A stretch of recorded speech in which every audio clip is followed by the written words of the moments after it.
દરેક વ્યક્તિ ઈચ્છે છે કે માં લક્ષ્મીનો આશીર્વાદ હંમેશા તેમના પર રહે. આ કરવાની ઘણી રીતો છે. વાસ્તુશાસ્ત્રમાં દેવી લક્ષ્મીની કૃપા મેળવવા માટે કેટલીક બાબતો પર ખાસ ભાર મૂકવામાં આવ્યો છે. જ્યોતિષમાં માં લક્ષ્મીને ધન, સમૃદ્ધિ, સુખ અને સંપત્તિની દેવી માનવામાં આવે છે.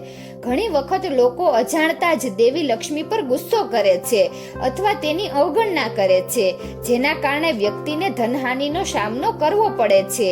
જ્યોતિષમાં માં લક્ષ્મીની કેટલીક પ્રિય વસ્તુઓ જણાવવામાં આવી છે, જેને ઘરમાં રાખવાથી વ્યક્તિને ધનની પ્રાપ્તિ થાય છે. તુલસીનો છોડ. તુલસીના છોડને હિન્દુ ધર્મમાં પણ પવિત્ર અને પૂજનીય માનવામાં આવે છે. કહેવાય છે કે તેમાં દેવી લક્ષ્મીનો વાસ છે. આવી સ્થિતિમાં તુલસીના છોડની નિયમિત પૂજા કરવાથી ઘરમાં સકારાત્મકતા આવે છે અને દેવી લક્ષ્મીનો કાયમી વાસ બને છે. પરિવારના સભ્યોની તરક્કી થાય છે.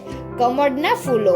ધાર્મિક ગ્રંથોમાં કહેવામાં આવ્યું છે કે કમળના ફૂલોમાં દેવી લક્ષ્મીનો વાસ છે. માતા લક્ષ્મીનો વાસ કમળ પર જ હોય છે. આવી સ્થિતિમાં શુક્રવારે દેવી લક્ષ્મીને કમળનું ફૂલ અર્પણ કરવું જોઈએ. તેનાથી તે ઝડપથી પ્રસન્ન થાય છે અને ભક્તો પર આશીર્વાદ વર્ષાવે છે. સાવરણી.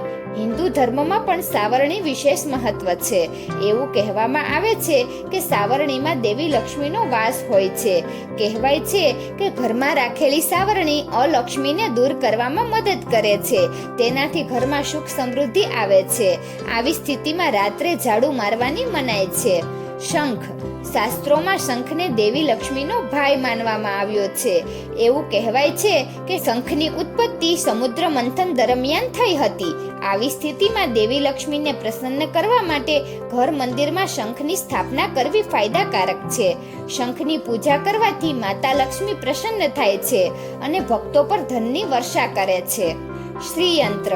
જ્યોતિષશાસ્ત્ર અનુસાર શ્રીયંત્રને દેવી લક્ષ્મીની પ્રિય વસ્તુ માનવામાં આવે છે. એવું કહેવાય છે કે શ્રીયંત્રમાં દેવી લક્ષ્મીનો વાસ છે. આર્થિક સંકટ, ગરીબી વગેરેમાંથી પસાર થઈ રહેલા લોકોને ઘરે શ્રીયંત્ર સ્થાપિત કરવાની સલાહ આપવામાં આવે છે. કહેવાય છે કે આની સ્થાપના કરવાથી મહાલક્ષ્મીની કૃપાથી વ્યક્તિને અપાર ધન પ્રાપ્ત થાય છે. તો મિત્રો, તમને આ વિડીયો કેવો લાગ્યો જરૂરથી કમેન્ટ કરજો. જો સારો લાગ્યો હોય તો વિડીયોને લાઈક અને શેર કરજો અને અમારી ચેનલને જરૂરથી સબસ્ક્રાઇબ કરજો. વિડીયો અંત સુધી જોવા બદલ ખૂબ ખૂબ આભાર.